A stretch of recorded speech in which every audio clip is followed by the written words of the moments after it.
नमस्कार, आप देख रहे हैं स्पोर्ट्स चैट और खबर जुड़ी हुई है राहुल द्रविड़ से और ईशान किशन और श्रेयस अय्यर से, रणजी ट्रॉफी से और भारत की इंग्लैंड पर 4-1 से एक शानदार ऐतिहासिक जीत से।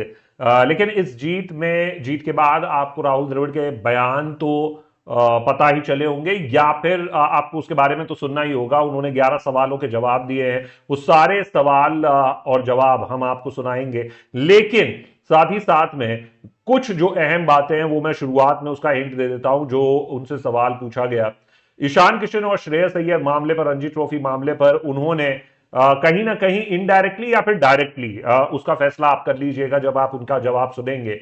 उन्होंने एक इशारा कर दिया बीसीसीआई को। एक तो उन्होंने ये साफ किया कि देखिए, ये फैसला मैं नहीं लेता हूं, मेरा नहीं है। यानी कि जो हम लगातार आप लोगों को बताते रहे थे कि राहुल द्रविड़ ने श्रेयस अय्यर को बाहर नहीं करवाया है, वो बाहर करवाने वाला कोई और है, और वो हम इस चैनल पे लगातार बताते रहे आपको। नंबर एक बात। नंबर दो बात कि श्रेयस अय्यर और ईशान किशन वो बिल्कुल मिक्स ऑफ थिंग्स में है, जैसा कि हम आपको बताते रहे, और वो जल्दी ही वापसी भी करेंगे टीम इंडिया में। बस वो रन्स बनाएं, जिसने उन्हें बाहर किया है उसको मजबूर करें कि वो जल्दी ही आप वापसी करेंगे। तो ये हुई दूसरी बात। और तीसरी बात जो है वो ये है कि उन्होंने बीसीसीआई को इस बीच में सलाह भी दे डाली है।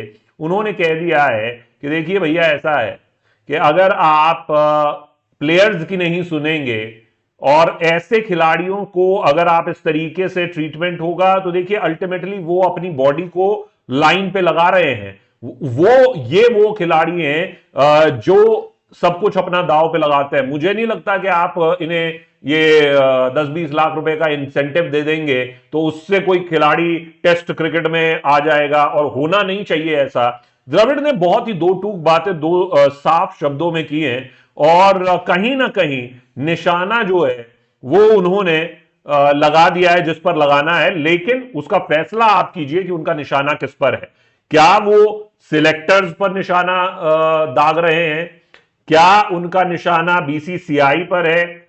या फिर जैसा कि मैं इस चैनल के माध्यम से आप लोगों को बताता रहता हूं कि सबको सब कुछ पता है, द्रविड़ को भी सब कुछ पता है, और वो ये जानते हैं कि गलत हो रहा है, तो मैं सिर्फ इतना बता सकता हूं, बोल सकता हूं, सही करना ना करना उनके हाथ में नहीं है। जैसे कि उन्होंने अपनी लाचारी व्यक्त कर दी कि मैं, भाई मेरे से इस मुद्दे पर पूछा जाता है और ये मेरे फैसले होते हैं, तो इससे ज्यादा मैं कुछ करता नहीं हूं टीम में। आप ये मेरा फैसला नहीं है। अब क्या सवाल है, क्या जवाब है, वो मैं एक एक करके आपको सुनाने की कोशिश कर रहा हूं। सबसे पहला सवाल उनसे ये पूछा गया कि ये one of the most pleasing wins रही है आप के कार्यकाल में। आप मानेंगे इतने खिलाड़ी नहीं थे, उसके बावजूद आप जीते। उस पर उन्होंने क्या जवाब दिया है, वो मैं अब आपको सुनाने जा रहा हूं। द्रविड़ का पहला जवाब सुनिए। Pleasing. So it's not. Yeah, but I think just the fact that we lost the first Test match and had to come bounce back from there. Had to do it with a slightly different team to the one we probably expected to start the series with maybe a few months ago.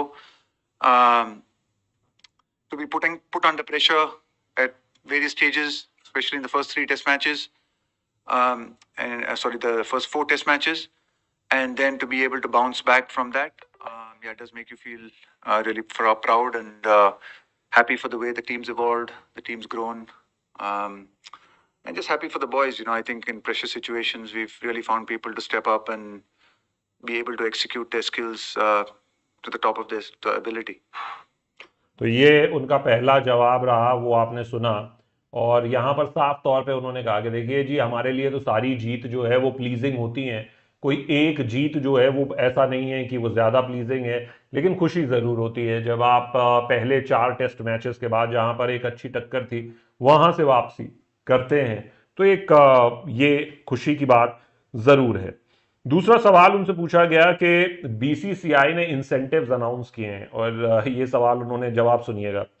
कि incentive announce किए हैं test cricket के, और जिनको नहीं पता है मैं वही बताने जा रहा हूँ कि ये बीसीसीआई ने इंसेंटिव अनाउंस किए हैं, उसमें 30 लाख 45 लाख, ये रकम जो है वो जितने ज़्यादा आप टेस्ट मैचेस खेलेंगे, साल में जितने टेस्ट मैचेस हैं उससे अगर 50% से आप ज़्यादा खेलते हैं तो इस तरीके के आपको इंसेंटिव्स दिए जाएंगे प्लेइंग 11 और फिर जो प्लेइंग 11 के बाहर हैं उन खिलाड़ियों को।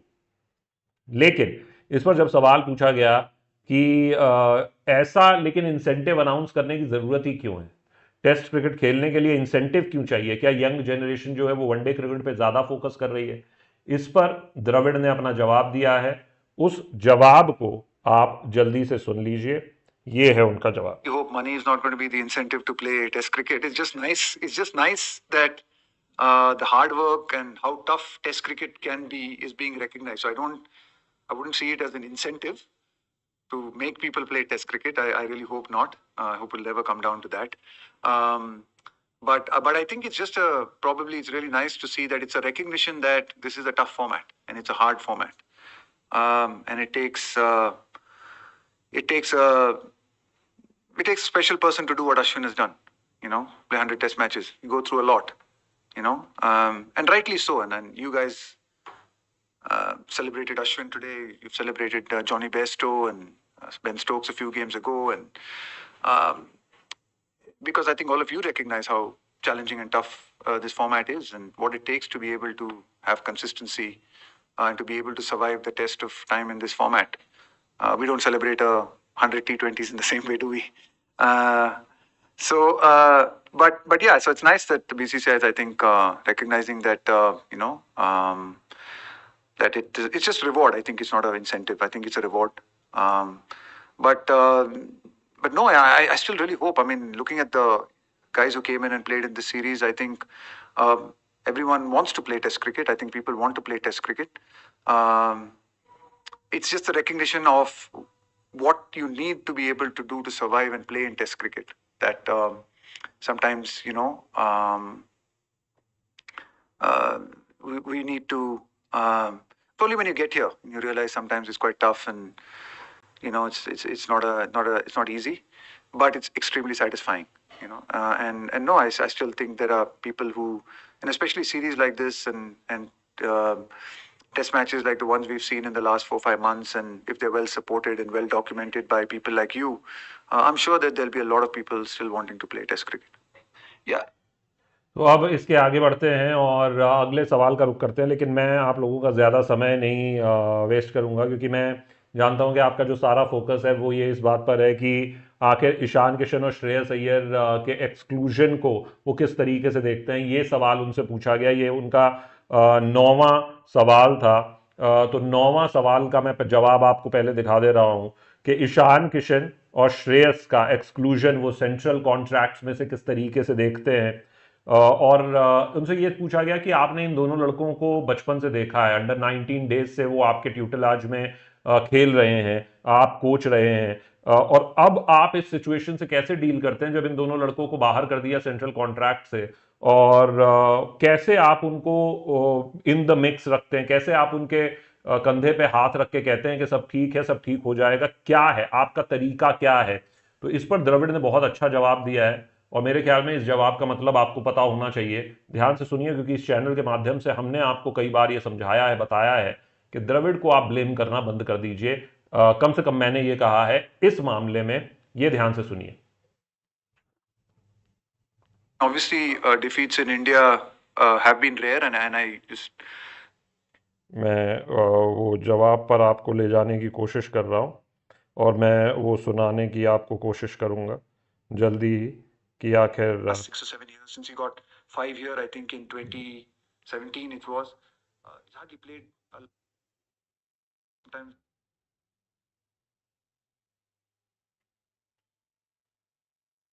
And the amount of cricket they played, I think certainly does help. It makes them a lot who are 20.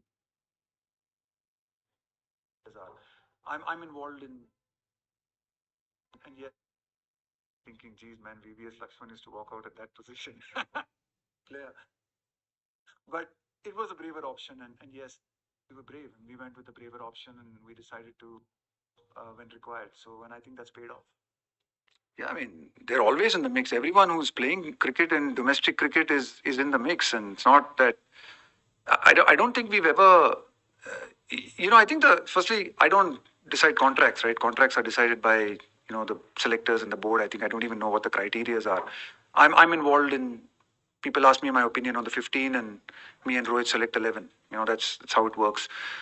We've never discussed whether somebody has a contract or not has a contract, whether he's going to be selected in the 15. There are enough examples of people playing different formats of the game, whether they have contracts or not. I don't even know sometimes who the list of the contract players is when we make these decisions, discussions on the 15 or the playing 11 for that matter. So no one's out of the picture, no one's out of the mix. It's just a question of hopefully getting back, getting fit, playing cricket, and forcing the selectors to pick them again. देखिए ये सीधे तौर पर जिन लोगों को नहीं समझ आया मैं जल्दी से बता दूं कि जब द्रविड़ से ये सवाल पूछा गया ईशान किशन और श्रेयस अय्यर को लेकर, उन्होंने कहा जी देखिए, पहली बात, मुझे नहीं पता कि कौन ये कॉन्ट्रैक्ट डिसाइड करना, कॉन्ट्रैक्ट में कौन होगा कौन नहीं होगा, वो मेरा काम नहीं है। ये बीसीसीआई और सिलेक्टर्स का जो भी काम है, जिनका भी काम है, उन्होंने किया है। जहां तक बात रही ईशान किशन और श्रेयस अय्यर की, सबसे पहले मैं ये साफ कर दूं कि दोनों हमारे स्कीम ऑफ थिंग्स में शामिल हैं। नंबर एक बात जो आपको नोट करनी है। नंबर दो बात उन्होंने क्या कहा, उन्होंने कहा कि देखिए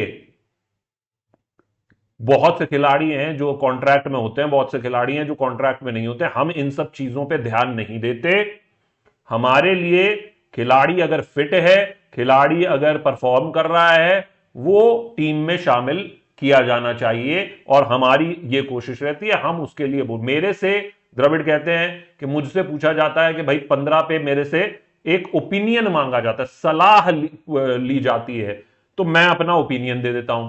15 में से 11 किसको खिलाना है वो हमारा फैसला होता है, तो ये मेरा रोल है, द्रविड़ ने साफ कर दिया।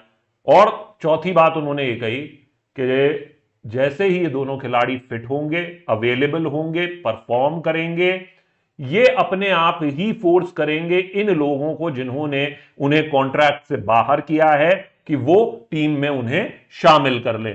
मैं उम्मीद करता हूं इसके बाद किसी का कोई सवाल द्रविड़ से जुड़ा हुआ या छाती पीटना या रोना उनको लेकर इन खिलाड़ियों से संबंधित नहीं होगा, ना होना चाहिए। और अगर आपको है तो आप फिर गलत चैनल पर हैं दोस्त, आपको उस चैनल पर जाना चाहिए जो आपको ये एजेंडा आपको पेश करे। लेकिन इसमें एक चीज जिस पर उन्होंने बीसीसीआई और सिलेक्टर्स की फटकार लगाई है, कहा है, वो इसी से जुड़ा हुआ है। ये है उनका 11वां सवाल और 11वां जवाब। सवाल उनसे पूछा गया कि कुछ रणजी प्लेयर्स ने कंप्लेंट की है कि जो रणजी का शेड्यूल है वो बहुत ज्यादा परेशान करने वाला है खिलाड़ियों के लिए, क्योंकि एक मैच के बाद गैप नहीं है, 2-2 3-3 दिन में उन्हें मैचेस खेलने पड़ रहे हैं और ऐसे में उनके बॉडी को प्रॉब्लम होती है। तो इस पर राहुल द्रविड़ ने ना सिर्फ जवाब दिया, उन्होंने बताया कि किस खिलाड़ी ने कहा है और कौन कौन से खिलाड़ी उन्होंने कहा है। उन्होंने कहा कि, और इसको आप, मेरा ये आप लोगों से सजेशन है, इसको आप ईशान किशन और खास तौर पर श्रेयस अय्यर को दिमाग में रखकर इस जवाब को सुनिएगा, आपको सारी पिक्चर क्लियर हो जाएगी। द्रविड़ ने इशारा कर दिया बीसीसीआई, ब्रॉडकास्टर और सिलेक्टर्स पर, वो क्या कहना चाहते हैं। जवाब मैं आपको अब से चंद सेकंड में सुनाने जा रहा हूं द्रविड़ का, जो उन्होंने इस पर दिया है। और इस वजह से मेरा यह कहना है कि आप भी ये जवाब जरूर सुने। For India, so if you get into the 15 and you want give everyone the same number of chances, you can't put down a number of say this. I'll give everyone 16 chances or 14. Honest with you, I know I saw say this. I'll give everyone 16 chances or 14 or 3 chances or 4. It doesn't work like that. But just I think just the confidence that they'll probably not be judged on each and every game maybe helps. That's the way I look at things. Yeah, I've heard the same as well. To be very honest with you, I know I saw some of the comments I think Shardul made, and in fact some of the boys who come into our system, come into the team as well, also comment about how tough the domestic schedule has been or is, especially in a country like India with the amount of travel involved. So yeah, I think if the players, are we need to hear the players. I think that's a very important thing in a lot of these things. You need to hear your players because they are the ones going through this, the grind and putting their bodies on the line. And if there is enough voices saying that, then yeah, I think there needs to be some need to look at it and see how we can manage our schedules. It's a long season already in India. There. Yeah, I just think that it's tough. The Ranji Trophy is a long season, and then if you add a Duleep and a Deodar on top of that, it's sort of like last year. I think, if I'm not mistaken, the Duleep started in June. It was just a month after the IPL, and the problem in these situations is that your best players, the guys who are actually pushing for selection for India, are the ones who end up playing the most cricket. And they are the ones because they keep getting selected probably at a next level more and more. And their teams are the ones probably playing the semi-finals and the finals or that kind of situation. And they are the ones who end up then playing a lot of cricket. And then you also want them to be playing for India and India A tours. And so it can get quite tough on a lot of those boys. And maybe we need to hear them out. We need to relook and maybe see whether some of the tournaments that we are conducting have are necessary in this day and age, or they're not necessary. And maybe there needs to be an all-round review of coaches and players, especially the guys who are part of the domestic scene. ये जवाब जो है, अगर आपने ध्यान से सुना है तो आपको सारी कहानी समझ में आ जाएगी। अगर आपने नहीं सुन पाए तो मेरी ये सजेशन है, श्रेयस अय्यर को सिर्फ दिमाग में रखिएगा। क्वेश्चन भूल जाइए, क्वेश्चन रणजी ट्रॉफी पे था और खिलाड़ियों को ये शिकायत है, वो शार्दुल ठाकुर का उन्होंने जिक्र भी कर दिया कि भाई बैक टू बैक मैचेस खेलने पड़ रहे हैं, शेड्यूल इतना टाइट है, ऐसे में तो बॉडी टूट जाएगी, खिलाड़ी मर जाएगा। लेकिन इसको आप श्रेयस अय्यर को माइंड में रखकर इस पूरे जवाब को सुनिए राहुल द्रविड़ के। और उन्होंने अंत में यह भी कह दिया कि भाई ये वही खिलाड़ी हैं।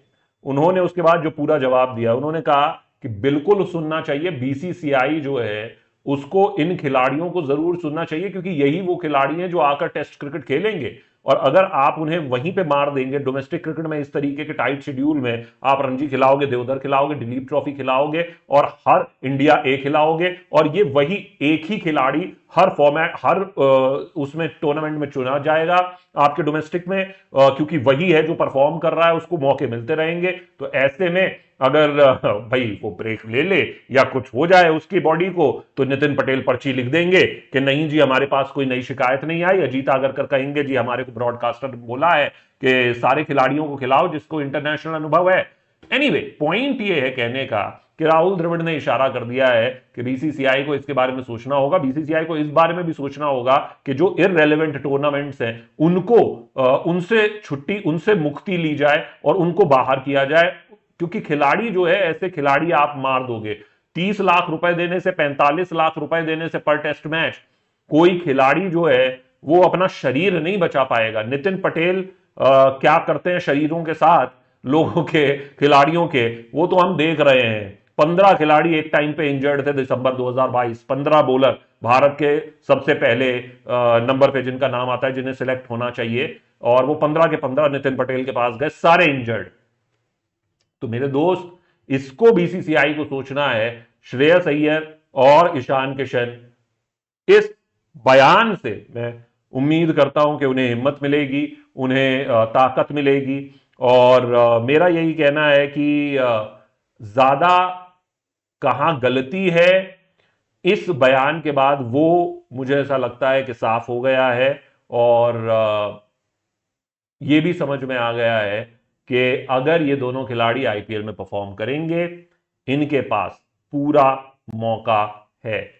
तो अभी मैं इजाजत लूंगा क्योंकि मेरी तबीयत थोड़ी सी नासाज है, लेकिन फिर फिलहाल के लिए आप लोग जुड़े हमारे साथ, बहुत बहुत शुक्रिया आपका। नमस्कार, बाय।